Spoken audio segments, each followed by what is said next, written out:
जय श्री कृष्ण। हर हर महादेव। श्री कृष्ण के शुभ अवसर पर हार्दिक कामना सबको मंगलमय हो।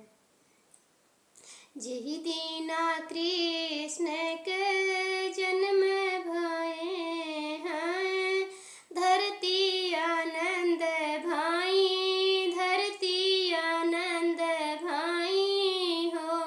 रामा बाजे लागयान धन बाधैया उठान लागे सोहर हो। रामा बाजे लागयान धन बाधैया उठान लागे सोहर हो। अलख जगाव एक जोगिया दुअर माँ हमरे ठाढ़, दुअर माँ हमरे ठाढ़ई हो। जोगिया कामन जरूरत तोहरे लागी, दुअर माँ हमरे ठाढ़ भयो हो। जोगिया कामन जरूरत तोहरे लागी, दुअर माँ हमरे ठाढ़ भयो हो। कियाई जोगिया भिक्षा लेबो, कियाही भोजन करबो, कियाही भोजन करबऊ हो। जोगिया तू है देव कांचन सोनवा, दुअरवा मोरा छोड़ऊ हो। जोगिया तू है देव कांचन सोनवा, दुअरवा मोरा छोड़ऊ हो। नहीं लेबई हम भिक्षा, नहीं ये भोजन करबै, नहीं ये भोजन करबई हो। रानी नहीं लेब तोहरा हम सोनवा, दुअरवा नाही छोड़ब हो। रानी नहीं लेब तोहरा हम सोनवा, दुअरवा नाही छोड़ब हो। तुही मोरी माइया से मैया, तू ही है जसुदा मैया, तू ही है जसुदा मैया ई हो। मैया तू ही कृष्ण मैया ई हो। मैया कृष्ण दर्शन हमें आए, दरस कइके जाबई हो।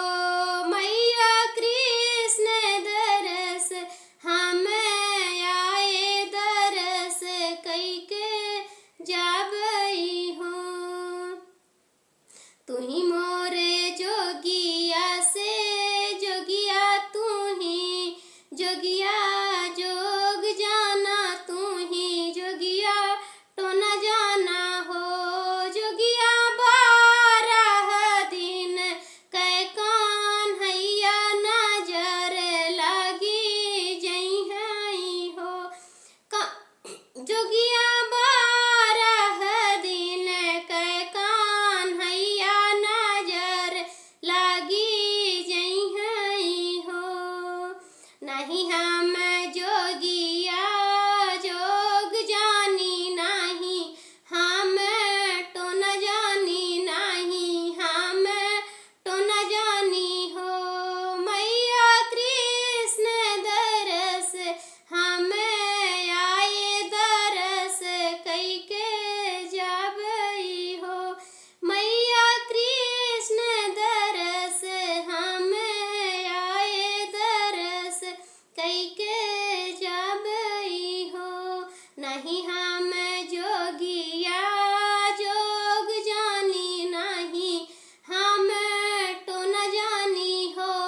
मैया हम तहई शिव शंकर दरस कइके जाबई हो।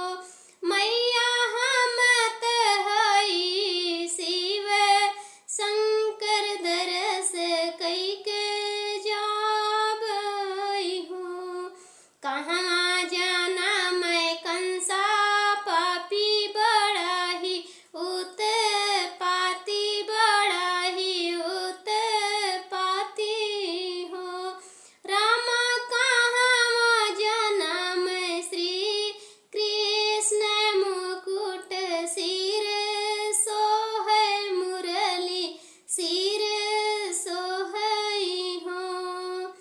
गोकुला में जन्मे हैं कृष्ण, मथुरा में जन्मे कंसा, पापी बहुत उत्पाती, बहुत उत्पाती हो।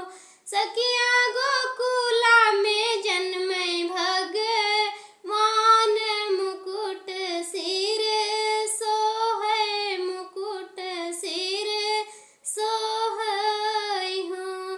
कहाँ बैठे कंसा, पापी बड़ा ही उत्पाती, बड़ा ही उत्पाती हो।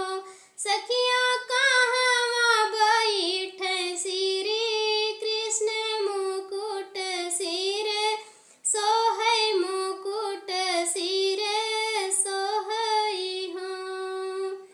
सिंहासन दुअरा पे बैठे कंसा, पापी बड़ा ही उत्पाती, बड़ा ही उत्पाती हो। सखिया सिंहासन पे बैठे श्री कृष्ण, मुकुट सिर सोहै, मुरली सिर सोहै हो।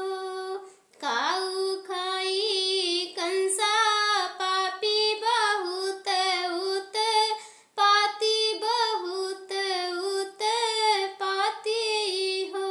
सखिया काऊ खाई है भगवान, मुकुट सिर सोहै हो। सखिया काऊ खाई है श्री कृष्ण, मुकुट सिर सोहै हो। मदिरा पिए कंसा, पापी बहुत उत्पाती, बहुत उत्पाती हो। सखिया माखन खाई है श्री कृष्ण, मुकुट सिर सोहै, मुरली सिर सोहै हो। सखिया माखन खाई है भगवान, मुकुट सिर सोहै, मुरली सिर सोहै हो। जय श्री कृष्ण।